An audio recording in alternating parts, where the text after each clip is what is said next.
I'm a mom of 3 who moved here from California just over 2 years ago. I'm grateful to have kids to be able to attend school in person here in Utah, since many of my California friends had not had that opportunity this past year.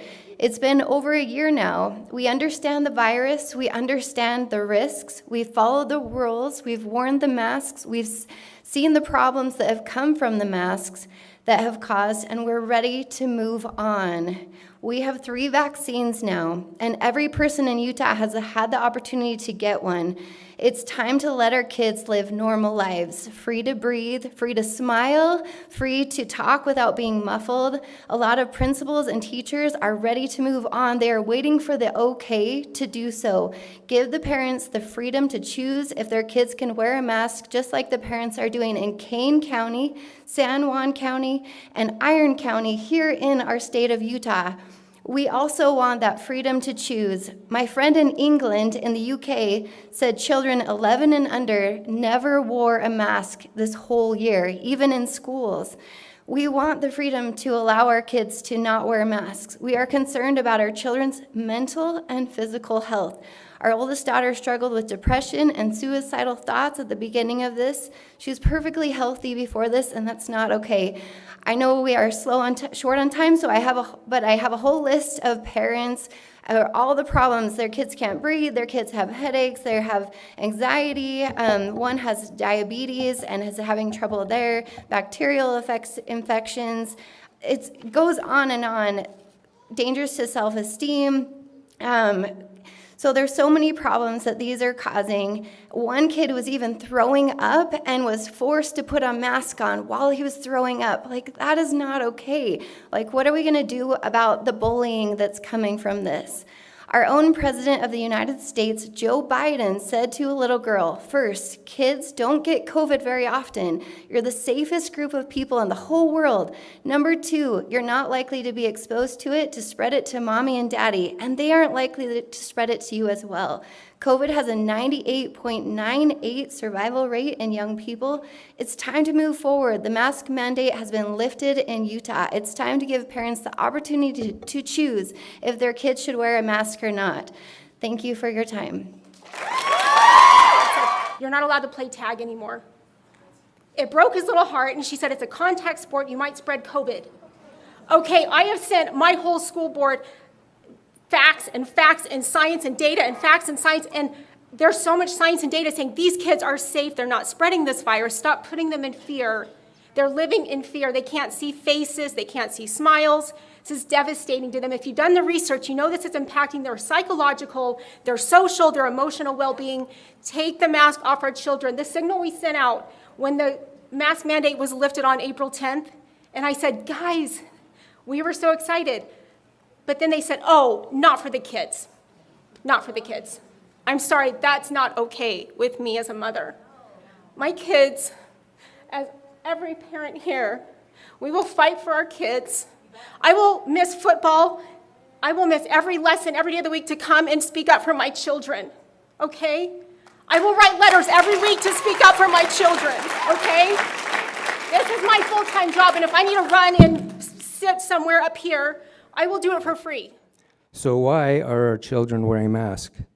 I have a friend who is a clinical psychologist. He shared with me that a second grade boy has been so traumatized by wearing a mask that his parents took him to get help with my friend. My friend told me that when the boy was in his office, he told the boy that he could take his mask off. The boy replied that he could not because he might die.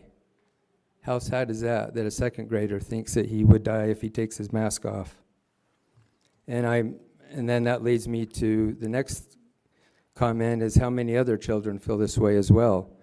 I've worked with a lot of parents over the past year, and many parents tell me that when their kids come home from school, they have to tell them to take their mask off.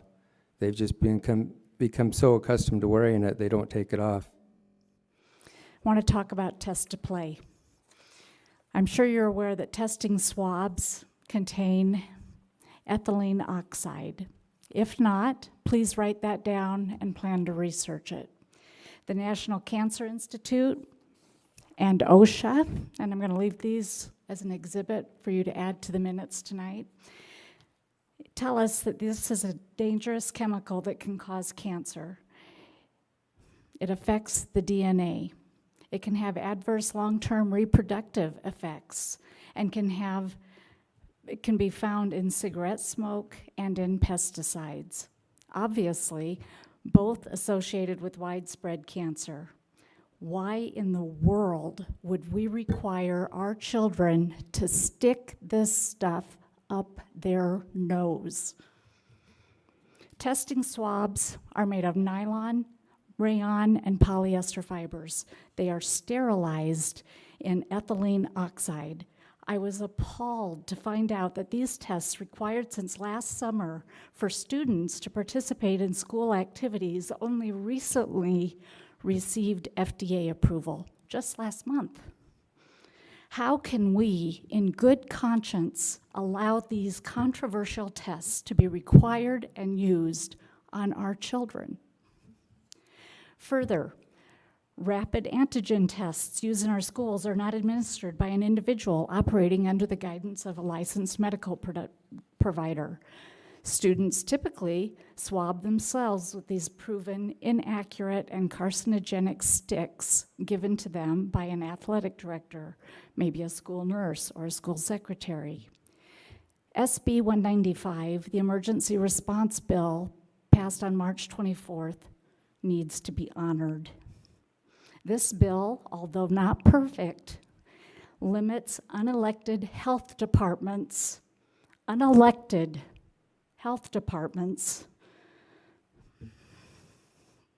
from making unilateral decisions.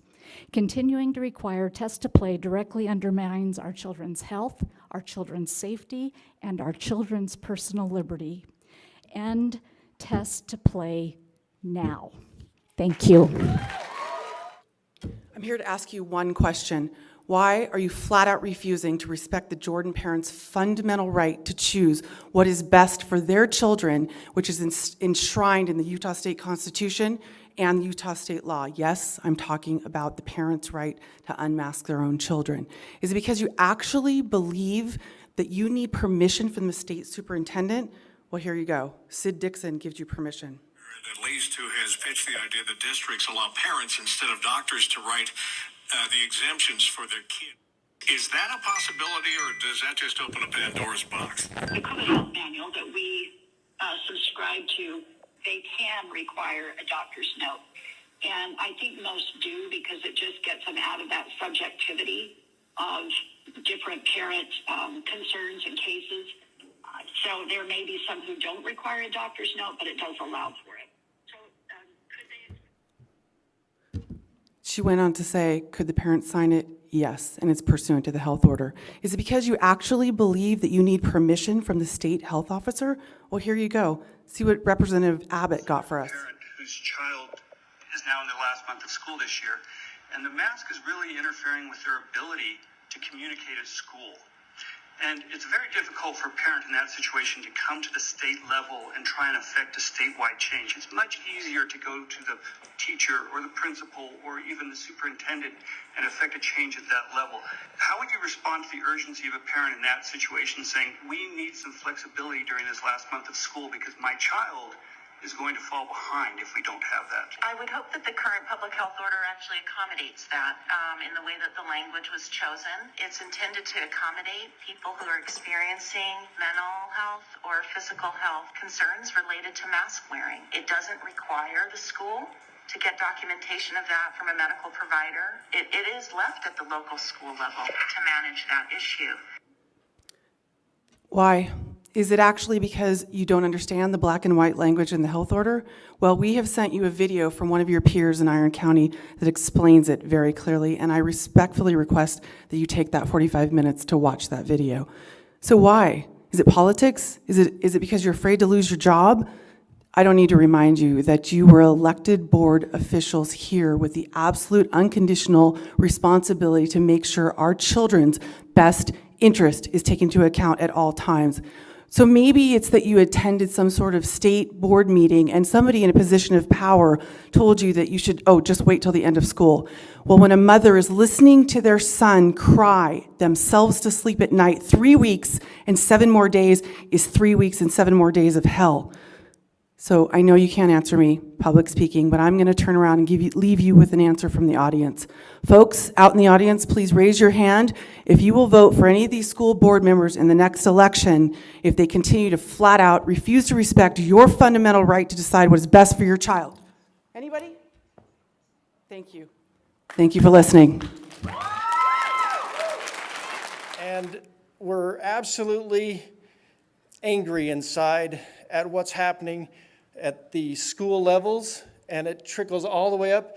You guys have the opportunity to help correct some of the wrongs that have been made. The bullying that we've witnessed and heard from our daughter as well is unacceptable. I ask you to please take some time and look at your bullying paperwork, policies, and put those to work for all of the kids that attend the school. All of them. Right now, my daughter came home today in tears because she was told that she was an anti-vaccinator. Okay? Not by just students, by faculty. Okay? Regardless of what people think is going on, this is clear down to the level of the kids. It needs to be stopped, it needs to be addressed, and it can only come from you board members. You have the ability to stop that, and at least, bare minimum, make it equal playing field for everybody. That's what we're asking. Please do that. Please take that time. She at one point just said, "I just want to see my friends smile." How sad is that? She can't even see her friends smile. She can't see the expression on her teacher's face. She can't see anything. And they're being taught that this is the new normal. And guess what? This is not the new normal. To the board, superintendent, and others in this room, and those listening on Zoom. You've heard from a group of parents who have concerns with the direction that our school district is going regarding the health decisions and the curriculum being taught to our children. I would like everyone in this room who agrees with me to join me at the mic.